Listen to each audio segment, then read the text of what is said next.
کامیاب تدبیر جیل سے فرار موجودہ زمانے میں ایک آرٹ بن گیا ہے۔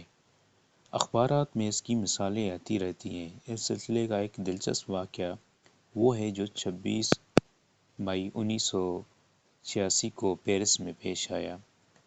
ترقی یافتہ مغربی ملکوں میں ہوائی جہاز اور ہیلی کاپٹر عام استعمال کی چیز بن گئے ہیں۔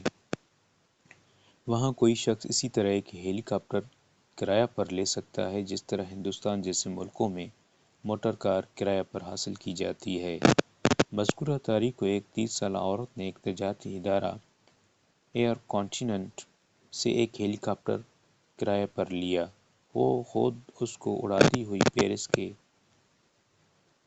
لا سینٹ پرزن کے اوپر پہنچی اور طے شدہ پروگرام کے مطابق ایک قیدی کو لے کر فرار ہو گئی۔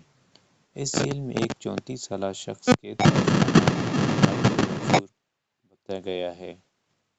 مسلح قزاقی کے جرم میں اس کو 8 مارچ 1985 کو 18 سال کی سزا ہوئی تھی۔ مذکورہ ہیلی کاپٹر 10:30 بجے دن میں اڑتا ہوا جیل کی فضا میں پہنچا۔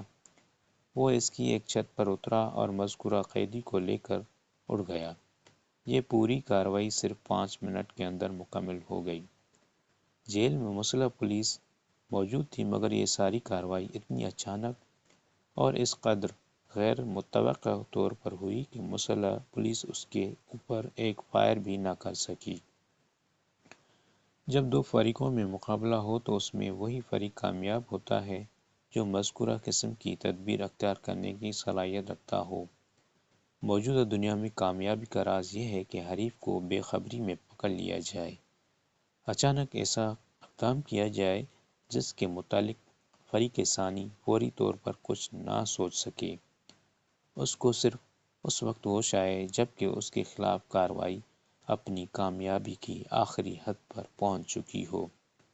مذکورہ مثال میں اس تدبیر کو ایک شخص نے مجرمانہ جارحیت کے لیے استعمال کیا مگر جائز دفاع کے لیے بھی یہی تدبیر سب سے زیادہ مؤثر تدبیر ہے۔